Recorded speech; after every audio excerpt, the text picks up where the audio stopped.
आज के इस वीडियो में हम लोग बात करने वाले हैं अर्मीनिया और अजरबैजान के बारे में और समझने की कोशिश करेंगे कि क्या दोनों देशों के बीच में राउंड 2 शुरू होने वाला है। अभी आपकी स्क्रीन के ऊपर जो वीडियो प्ले किए जा रहे हैं वो अजरबैजान की तरफ से आ रहे हैं और ये चीज इंडिकेट कर रही है कि अजरबैजान की तरफ से अपने ट्रुप्स का मूवमेंट शुरू कर दिया गया है। देखिए, अर्मीनिया की सबसे बड़ी परेशानी ये है कि ये एक लैंडलॉक कंट्री है, यानी कि इस देश को चारों तरफ से किसी देश ने घेर रखा है और इनके पास में डायरेक्ट सी एक्सेस नहीं है। इसके नॉर्थ में जॉर्जिया है, ईस्ट में टर्की, वेस्ट में अजरबैजान और साउथ में ईरान है। दूसरी चीज, इनका जो कॉन्फ्लिक्ट है अजरबैजान के साथ में वो इस वजह से और ज्यादा कॉम्प्लिकेटेड हो जाता है क्योंकि अजरबैजान मोस्टली एथनिकली टर्क है और उस हिसाब से अर्मीनिया ईस्ट और वेस्ट दोनों साइड टर्क से घिरी हुई है। नगोर्नो कारबाख या कहें अर्त्शाक इस समय ज्यादातर अजरबैजान के कब्जे में है, लेकिन जो एरिया आपके स्क्रीन के ऊपर चेकर्ड ग्रीन से डिनोट किया गया है वहां पर अर्त्शाक फोर्सेस और अर्मीनियन फोर्सेस की प्रेजेंस है और इस इलाके को मेनलैंड अर्मीनिया के साथ में कनेक्ट करने के लिए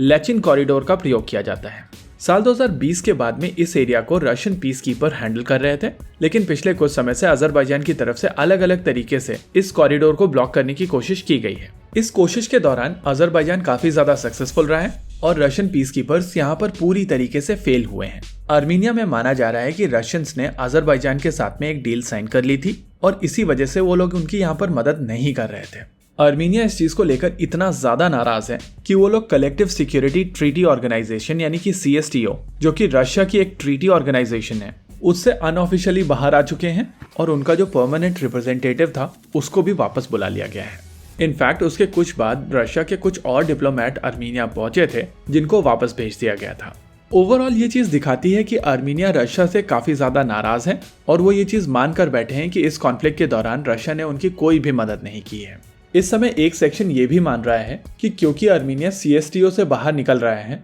इस वजह से रशिया के कहने पर अजरबैजान की तरफ से ये मिलिट्री बिल्डअप किया जा रहा है और इस मिलिट्री बिल्डअप से कोशिश की जा रही है कि अर्मीनिया CSTO को ना छोड़े। हालांकि यहाँ पर दूसरा एंगल ये भी है कि अगर अर्मीनिया CSTO से बाहर निकल जाता है तो रशिया का यहाँ पर बहुत कम इन्वॉल्वमेंट होने वाला है और ऐसी स्थिति में अजरबैजान अपने गेन्स को कंसोलिडेट कर पाएगा। हालांकि इलाके में एक बड़ा प्लेयर ईरान भी है और अजरबैजान बिना ईरान के अप्रूवल के अर्मीनिया के ऊपर हमला नहीं कर सकता, लेकिन अगर ईरान की तरफ से नॉट दे दिया जाता है तो कोई भी अर्मीनिया की मदद नहीं कर पाएगा क्योंकि जैसा कि हम लोगों ने वीडियो में पहले कहा था कि अर्मीनिया एक लैंडलॉक कंट्री है और अर्मीनिया तक पहुंचने के लिए आपको किसी न किसी देश की मदद चाहिए होती है। नेचुरली टर्की और अजरबैजान आपकी मदद नहीं करेंगे और अगर इस अटैक के लिए अजरबैजान को ईरान का अप्रूवल मिल जाता है तो नेचुरली ईरान भी वो रास्ता नहीं देगा। वहीं दूसरी ओर अजरबैजान के पास में पैसा है, टर्की और इजराइल की बैकिंग है और अगर रशिया और ईरान रास्ते से हट जाते हैं तो उनके लिए अर्मीनिया से लड़ना आसान हो जाएगा।